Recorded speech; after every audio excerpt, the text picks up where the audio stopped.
il peut vous retirer votre citoyenneté, vos papiers à tout moment parce que vous avez signé un pacte avec eux. Mais si les demandes échouent là, c'est parce que on essaie de brûler l'étape essentielle. Qui t'a dit qu'un sans-papier peut être dans l'armée? Oui, mais cha. Alors, bonjour la belle famille de YouTubeurs.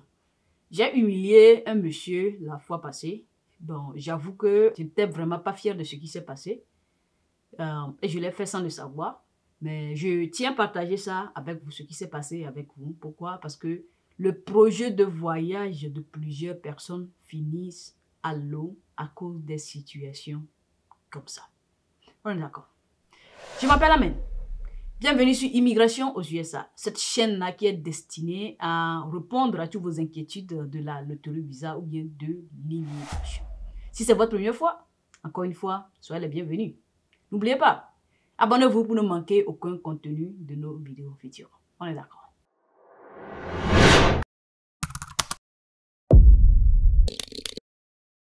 Alors, encore une fois, soyez les bienvenus, la famille.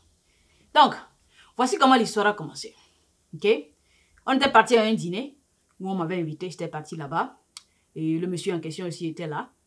Et nous, après avoir mangé, on a commencé par causer. Je ne sais pas exactement comment est-ce que la conversation a commencé parce qu'on parlait de gauche à droite, un peu partout, right? Et arrivé un moment, le monsieur commençait par parler de son statut, de comment il est venu ici aux États-Unis. Alright? Et puis, il disait que voilà, il est venu ici, il a eu la green card. Et dans 5 ans, il sera en mesure d'avoir une nationalité américaine. Ok? Donc, c'était ce qu'il n'a pas arrêté de répéter. Et bon, quelqu'un d'entre nous lui a demandé, donc tu es venu ici à travers la green card? Il dit non. Donc, moi, j'ai continué en demandant ceci. Donc, tu es venu à travers le visa de regroupement familial? Il dit non. Oh, visa de travail alors? Il dit non. Après avoir répondu non à toutes ces questions, il a continué en disant que non, quand il est venu, il a la green card, dans 5 ans, il va devenir citoyen américain, ainsi de suite. Ok? Et je lui ai dit, attends, vous n'êtes pas venu avec la green card. Vous n'êtes pas venu sous le visa de regroupement familial. Bien sûr, le visa de regroupement familial, c'est divisé sous plusieurs catégories de visas. Vous n'êtes pas venu à travers ça. Vous n'êtes pas venu à travers le visa de travail non plus.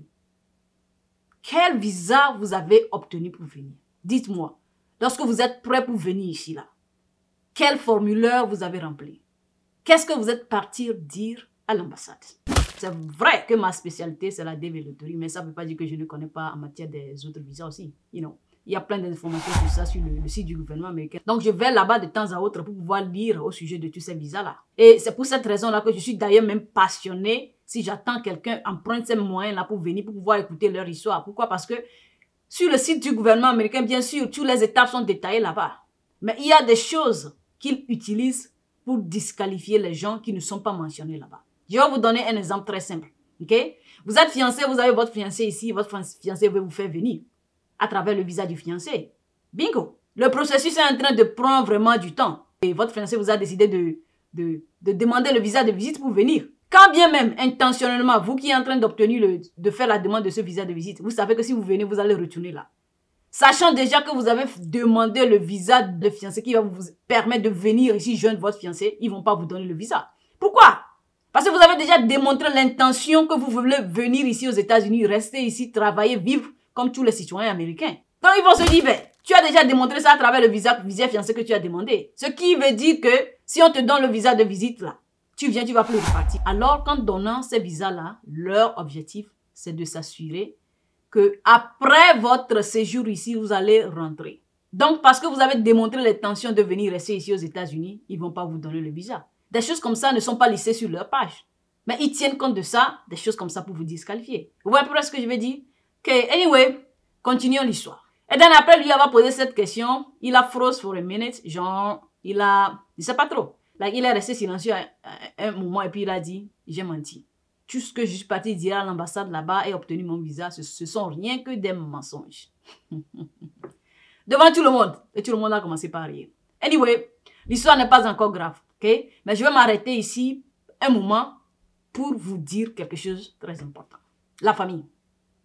Sachez que lorsque vous êtes en train d'avoir une conversation avec quelqu'un, et arrivé un moment là, vous ne vous sentez pas confortable là, dites à la personne très simplement que je ne souhaite pas continuer, je ne me sens pas à l'aise. C'est fini, c'est votre droit. I play the fifth.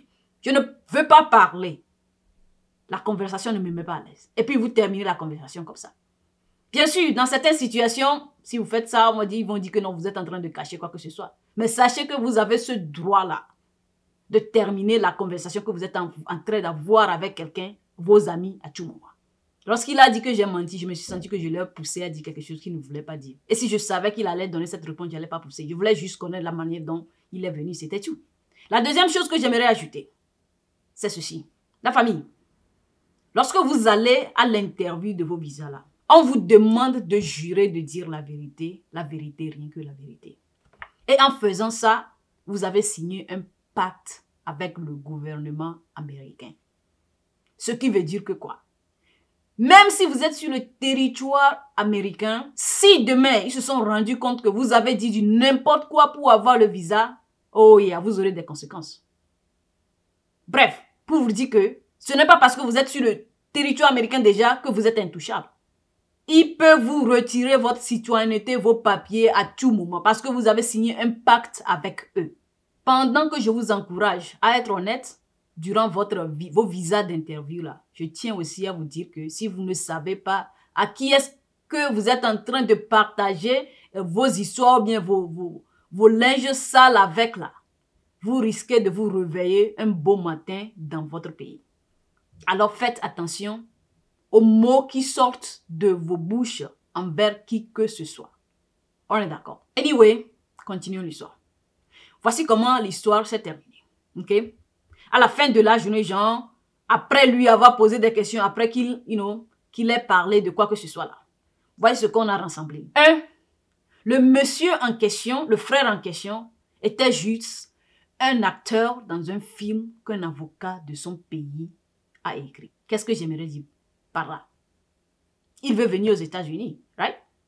Il a trouvé un avocat, il lui a payé, l'avocat lui a demandé de l'argent, il a payé. Et par la suite, l'avocat lui a dit ce qu'il doit faire. Ou bien ce qu'il doit dire à l'interview, ce qu'il a exécuté, ce qui a été succès. Point. Mais en dehors de ça, il n'a aucune idée de ce que l'avocat a fait. Genre, le formulaire que l'avocat a rempli, qu'est-ce que l'avocat a mis dans le truc là, qu'est-ce que l'avocat a raconté. Il n'a aucune idée de ce qui s'est passé là-bas. La deuxième des choses que je trouve grave, c'est ceci. En racontant l'histoire, ce qui m'a poussé à être curieuse là. Genre, il parlait comme s'il s'est levé un beau matin, il veut venir ici aux États-Unis, il est parti en ligne, il a rempli un formulaire, il a fait la demande, il est parti à l'interview, et puis il est parti. Genre, comme si c'était facile, quoi. Et voici la partie que je trouve vraiment très grave. Ça lui a pris 4 ans de sa vie pour obtenir ce visa qu'il a eu. 4 ans! Et 4 ans là, il ose parler comme si, c'était comme un mois, quoi. Bref, je, personnellement, trouve ça grave. Pourquoi? Parce que beaucoup de vos projets, beaucoup des projets de nos soeurs, nos frères, sont à l'eau à cause des situations comme ça. Genre, vous attendez que votre ami est parti aux États-Unis. Il te dit que non, je suis parti par tel moyen, sans chercher à connaître les détails. Les gens se lancent dedans, commencent à faire les papiers, voilà, ils se trouvent en plein milieu du processus. Ils voient que non, je dois faire ci, je dois faire ça. Ils voient qu'il y a beaucoup d'étapes qu'ils ne connaissaient pas avant de commencer par lancer le processus. Et du coup, certains sont bloqués comme ça, ils ne peuvent plus retourner en arrière. Certains sont obligés de tout abandonner.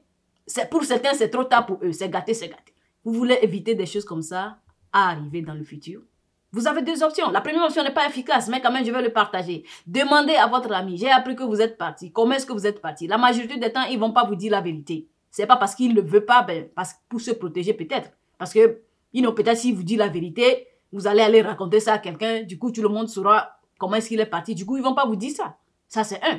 Mais parfois aussi, c'est parce qu'ils ne savent pas exactement ce qui s'est passé, comme ce fut le cas du frère en question. Genre, ils sont partis, ils ont payé, and then that was it. Ils ne savent pas ce qui s'est passé. On les a coachés à l'interview, ils ont eu le visa, c'est tout. Donc, ils ne peuvent pas partager assez d'informations avec vous. Vous voyez? Donc, bien sûr, si vous pouvez demander leur voix, s'ils peuvent vous dire exactement ce qui s'est passé. Mais la majorité des temps, ils ne vont pas vous dire ça. Ce qui fait que cette solution n'est pas aussi efficace. La deuxième solution, cherchez à parler à l'agence. OK? Et la famille, ne pensez pas que quelqu'un va prendre son temps pour vous donner des informations détaillées gratuitement. La majorité des temps, beaucoup de gens se trouvent dans des problèmes parce que lorsqu'ils vont là-bas, ils vont juste dire à la personne que, hey, voilà, j'ai appris que vous avez fait partie de telle personne, j'aimerais le faire aussi. Et la personne vous dit, yeah, vous pouvez le faire, est-ce que vous avez le bac, est-ce que vous avez cette somme? Dit oui, ok, venez demain, on va commencer par remplir les papiers. Ça ne marche pas comme ça. Parfois, ça peut marcher. Mais si les demandes échouent là, c'est parce que on essaie de brûler l'étape essentielle. Je vous explique. Des gens viennent chez moi et disent, ah mais, je veux partir aux États-Unis à travers ce visa. Je dis, oh ok, il n'y a pas de souci. You know, c'est faisable. Prends rendez-vous avec moi. Bien sûr, ce ne serait pas gratuit. On va s'asseoir, on va discuter pour voir la faisabilité des choses. Il me dit, non, l'argent n'est pas un problème. Je veux que tu m'assures que je vais avoir le visa pour partir. Really? La famille. Beaucoup de gens veulent gagner une bataille sans même savoir s'ils ont même les armes pour pouvoir aller à la bataille. Ils espèrent que lorsqu'ils viennent chez moi dire, ah mais je veux partir, je dis, ok, donne-moi cette somme, donne-moi tes dossiers, demain on va commencer par remplir les trucs là. Mais tu veux partir, tu t'assois avec la personne, vous négociez. Ok, j'ai telle chose dans ma vie. Est-ce que ça peut m'empêcher d'avoir le visa? Ok, si telle chose peut m'empêcher, quelle autre chose on peut utiliser, quel autre moyen qu'on peut utiliser pour pouvoir augmenter la chance d'avoir le visa? Bien sûr, la chance n'est jamais 100%. Ok.